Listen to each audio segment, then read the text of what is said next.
नमस्कार दोस्तों, एक बार फिर से दिल्ली एनसीआर में भूकंप के तेज झटके महसूस किए गए। दिल्ली एनसीआर में रात 11 बजे के आसपास आया भूकंप के तेज झटकों से पूरे क्षेत्र के अंदर एक बार फिर से दहशत में माहौल बना दिया था।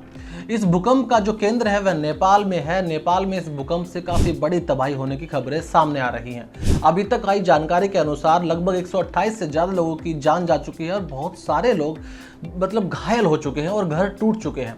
नेपाल में भी इस भूकंप के काफी तेज झटके महसूस किए गए। 6.4 तीव्रता का यह भूकंप था। असर जो है भारत के मैदानी इलाकों में भी खास तौर पर दिल्ली एनसीआर में देखने को मिला। इसी बीच एक सवाल उठता है कि आखिर यह भूकंप इतने ज्यादा अब आ क्यों रहे हैं। लगातार पिछले कुछ समय से भूकंप की बढ़ती फ्रीक्वेंसी क्या संकेत दे रही है, इसके पीछे का कारण क्या है। इस वीडियो में इसी मुद्दे पर बात करते हैं कि आखिर क्यों बढ़ रहे हैं भूकंप के झटके, कारण क्या है। क्या प्रकृति का संतुलन बिगड़ रहा है, क्या प्रकृति कोई नया संकेत हमें दे रही है। नेपाल में कल रात 6.4 तीव्रता के भूकंप ने भारी तबाही मचाई है। भूकंप के तेज झटकों के कारण कम से कम 128 लोगों की मौत हो चुकी है और कई अन्य घायल भी हैं। इस साल अब तक भारत में 32 बार भूकंप के झटके महसूस किए जा चुके हैं। साल की शुरुआत में ही भूकंप से हुई थी और नए साल के पहले दिन दिल्ली और आसपास के इलाकों में भूकंप के झटके महसूस किए गए थे।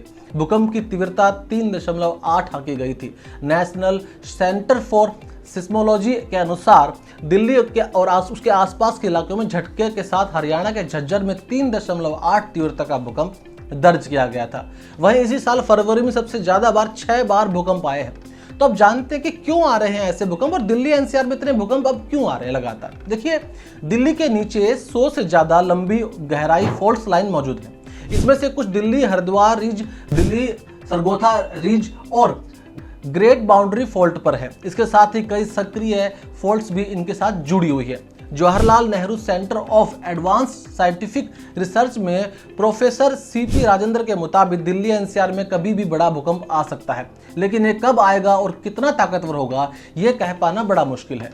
सीपी राजेंद्र ने 2018 में एक स्टडी की थी जिसके अनुसार साल 1315 और 1440 के बीच भारत के भाटपुर से लेकर नेपाल के मोहना खोला तक 600 किलोमीटर लंबा सिस्मिक गैप बन गया था।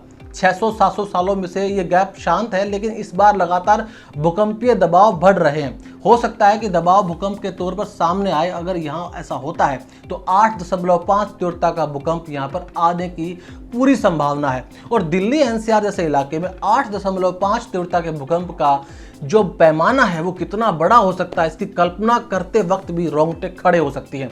अगर दिल्ली एनसीआर के इलाके में 8.5 तीव्रता का भूकंप आता है तो कितने बड़े स्तर पर इसकी तबाही होगी, इसका आकलन करना बड़ा मुश्किल है, क्योंकि दिल्ली एनसीआर का बहुत बड़ा इलाका यमुना नदी के किनारे बसा हुआ है और दिल्ली एनसीआर में 70% से भी ज्यादा बिल्डिंगें जो हैं वो भूकंप रोधी तकनीक के ऊपर नहीं बनी हैं।